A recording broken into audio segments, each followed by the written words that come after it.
안녕하십니까. 세종 이도의 눈물 저자 김허균입니다.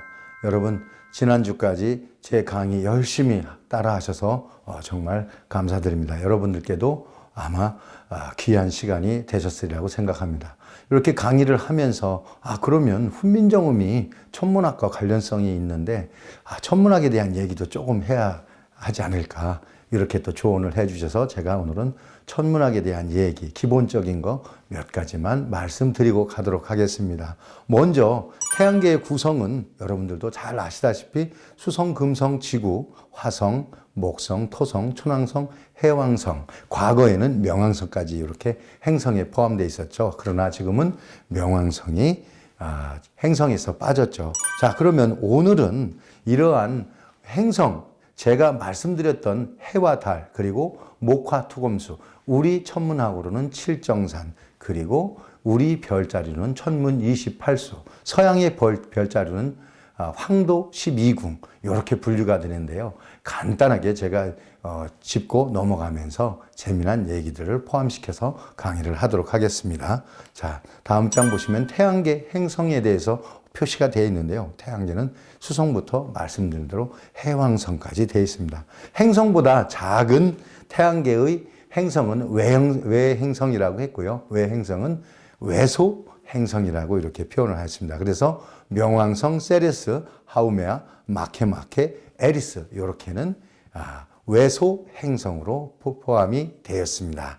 그래서 이제 우리 서양식의 태양계의 행성은 이렇게 구성이 되어 있고요. 다음으로 우리 동양의 천문 28수는 이렇게 구성이 되어 있는데요. 예를 들면 각항, 저방, 신미기, 이렇게 해서 여기는 동방칠수가 되어 있습니다. 근데 여러분들 이런 거 잠깐 혹시 암기할 필요성이 있으실 때는요, 이렇게 한번 따라해 보세요. 각항, 저방, 신미기, 동방칠수요. 여러분 과거에 학기중이 땡땡이는 노래죠. 그 노래하고 이렇게 연관시켜서 하시면은 또 재미있을 수도 있습니다. 두우녀허 위실벽, 요거는 이제 남방칠수인데요. 두우녀허 위실벽 남방칠수다, 이렇게. 그래서 사방을 이렇게 한번 따라서 하시면은 재미있을 거라고 생각됩니다. 그래서 또 이제 서방칠수, 그리고 북방칠수, 이렇게 구성이 되어 있습니다. 자, 제가 별자리 이야기를 이렇게 소개해 드리는 것은 우리 천문학과 훈민정음이 연관성에 대해서 하실 때 여러분들이 머릿속으로 언뜻 상기시키는 내용들을 소개하기 위함이고요. 그래서 앞에서 제가 소개해 드린 것처럼 동양에서는 동서남북 각 방향마다 7개의 별자리가 자리 잡고 있으며 모두를 합치면 28개가 되어 28수라고 합니다. 이때 이 28수 할 때 숫자는 잘숫자라는 한자를 쓰는데요. 별자리를 얘기할 때는 별자리 수 해서 28수 이렇게 하시면 맞습니다. 자, 그러면 서양의 황도 12궁은 어떻게 생겼을까요? 첫 번째 염소자리부터 물병자리, 물고기자리, 양해자리에서 마지막에 11월 전갈자리, 12월 궁수자리로 구성이 되어 있습니다. 그런데 여러분, 이 별자리에는 어마무시한 이런 별자리 이름이 붙여진 이유가 있습니다. 예를 들면 물고기 자리는 사랑과 미의 여신 아프로디테에 대한 얘기들이 전개되면서 그래서 물고기 자리라고 이렇게 표현을 했었고요. 양의 자리, 황수 자리, 쌍둥이 자리 마찬가지로 각기 의미하는 바가 있습니다. 그런데 서양에서는요, 정말 그 살벌한 얘기들이 여기에 다 포함이 되어 있습니다. 기회가 되시면요, 서양의 황도 12궁에 대해서 한번 그리스 로마 신화를 여러분들 한번 읽어보세요. 그러면 정말 거기에 우리가 상상도 못할 무서운 얘기들이 별자리에도 포함되어 있습니다. 반면 우리 동양 28수는 아름다운 얘기로 구성이 많이 되어 있죠. 그 실례로 견우와 직녀가 은하수를 사이에 두고 1년에 한 번 만나는 걸 7월 칠석이라고 하지요. 이 별자리를 관측하면서 저희 조상들은 남녀의 사랑이나 애틋한 마음, 이러한 것들을 담아 놓으셨어요. 결국 서양 사람들하고 동양 사람들하고의 어떤 생각하는 문화의 차이도 별자리에서 나타나게 됩니다. 다행히 세계 천문학회에서는 양쪽 별자리를 전부 다 활용할 수 있도록 그렇게 표준안들을 만들어 놓고 했기 때문에 여러분들이 별자리 공부하실 때는 그러한 부분들도 같이 한번 동양의 문화와 서양의 문화를 비교하시면서 공부를 하시면 여러분들에게도 아주 알찬 시간이 될 걸로 생각이 됩니다. 자, 그러면 서양의 황도 12궁이라고 했는데 황도란 뭘까요? 여러분들 다 아시지만 제가 황도에 대해서 조금 얘기를 하고 넘어가면, 황도란 우리가 관측자의 입장에서 볼 때 하늘에서 해가 지나가는 길을 황도라고 합니다. 그리고 황도와 백도가 있습니다. 백도란 관측자의 입장에서 하늘에서 달이 지나가는 길을 표현하는 것이 백도입니다. 재미있죠? 그래서 황도와 백도에 대해서는 이렇게 생각을 하고 계시면 되고요.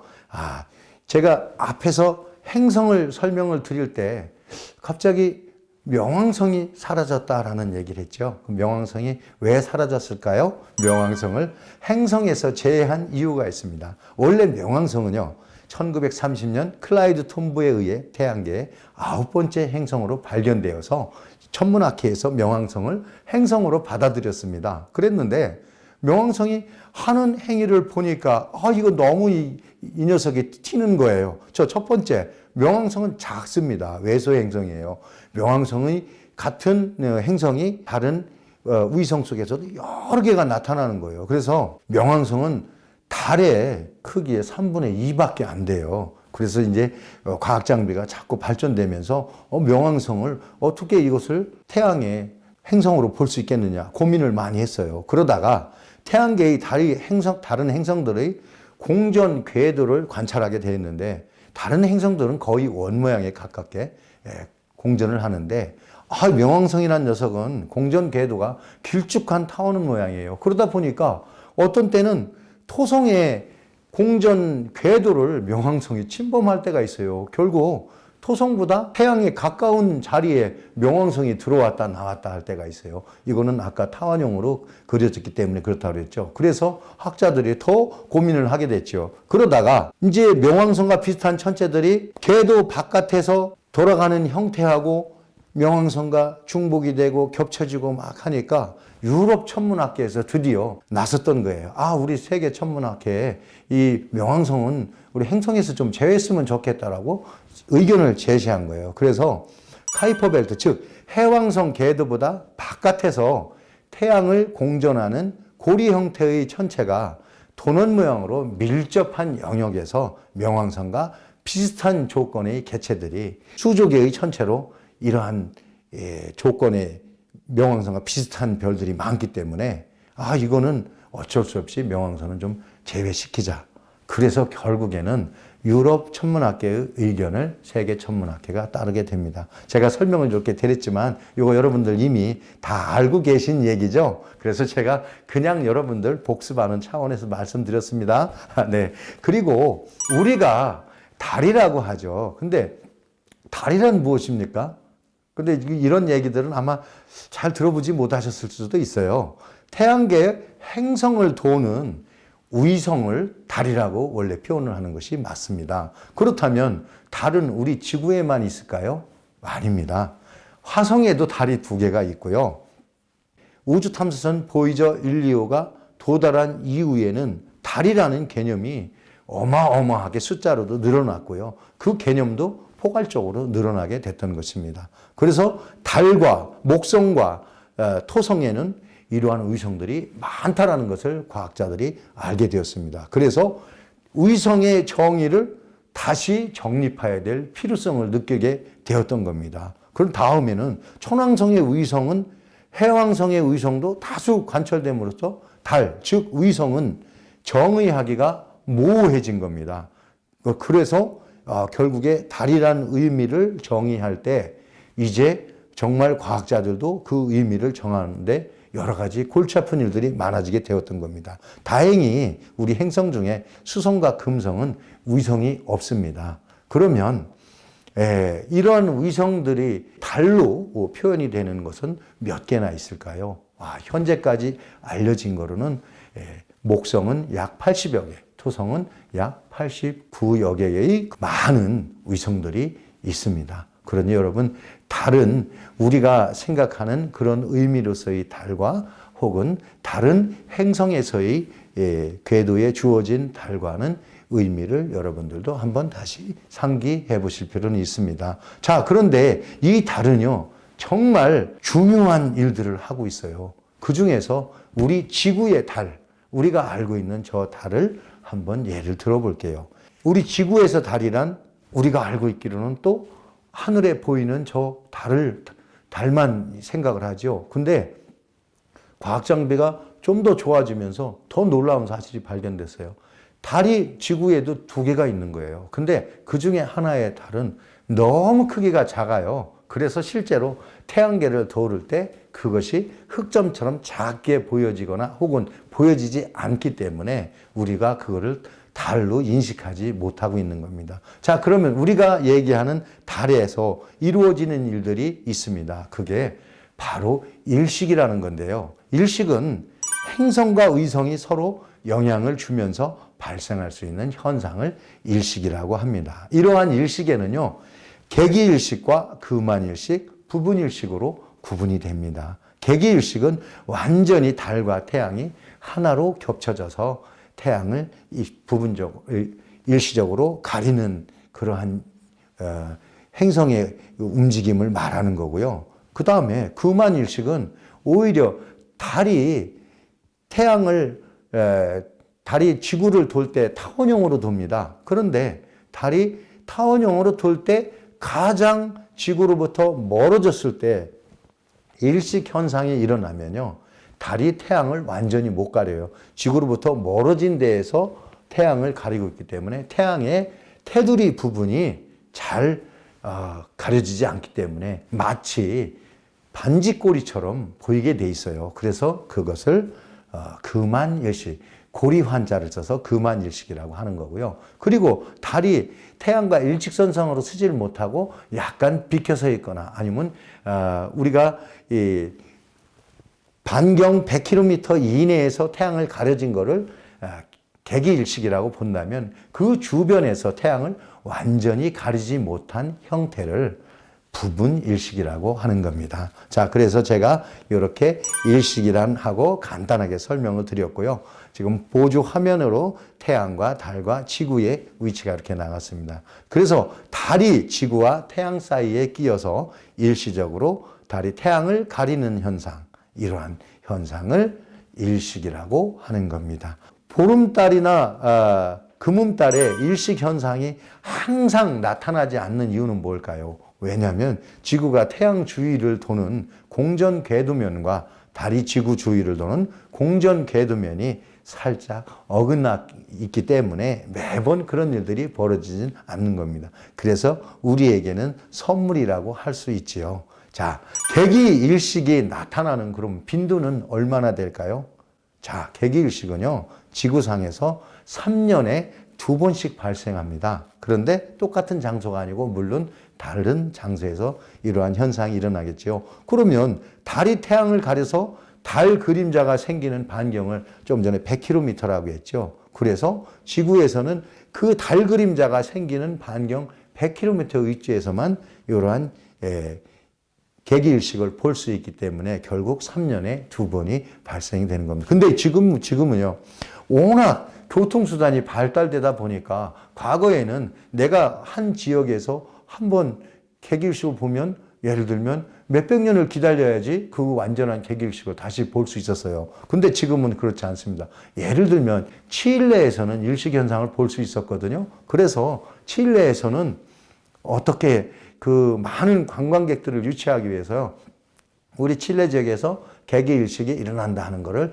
홍보를 했고요. 그래서 사람들이 요즘엔 비행기, 기타 교통수단을 이용해, 배라든지 이런 교통수단을 이용해서 칠레에 가는 겁니다. 그래서 그 지역에 가서 300년만 기다릴 거는 못 기다리잖아요. 그러니까 그 지역으로 가서 일식을 또 보게 됩니다. 그런데 이 일식 현상이 얼마나 아름다운지 한번 그 일식 현상을 보신 분들은요, 그거를 잊지를 못하는 거예요. 그래서 다시 한번 가보게 되고 그러다 보니까 3년에 2회 발생하는데 3년마다 2번씩 그걸 보시러 가는 분들이 있어요. 특히 천문학자들은 공부하시느라고 더 그러시겠죠. 그러다 보니까 관광객들이 천문학자들을 일식하는 장소에 모셔서 천문에 대한 얘기도 듣고 일식에 대한 얘기도 듣고 하면서 그거를 관광 상품화해서 요즘에는 또 인기가 있다고 합니다. 자, 일식 현상의 발현은 태양과 지구, 달의 구성에 의한 하늘의 선물입니다. 그러면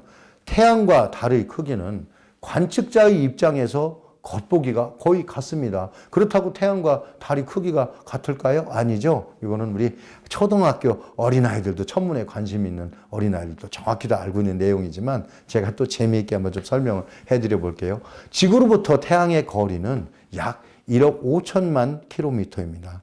그런데 달까지는 38만 킬로미터예요. 그리고 약 400배 차이이며 태양은 지구 크기의 100배이고 달은 지구 크기의 4분의 1이기 때문에 이거 정말 얼마나 이게 놀라운 일입니까? 세상에 이러한 기적 같은 일들이 현대를 살아가는 우리에게 나타나는 현상입니다. 그래서 저는 신이 있다면 우리에게 개기일식이나 이러한 현상을 우리에게 볼 수 있게 선물을 주셨다라고 생각합니다. 그래서 이 시대를 살아가는 인류의 특권이자 신의 선물이다. 이렇게 제가 설명을 해보았습니다. 그런데 그러면 처음에 지구가 태어났을 때도 이런 일식이나 이런 것들이 지금 오늘날과 같았을까요? 아니죠. 달이 처음에 생겨났을 때는 지구와 달의 거리가 너무 가까웠어요. 그래서 1년이 약 150일 정도로 계산되어졌고요.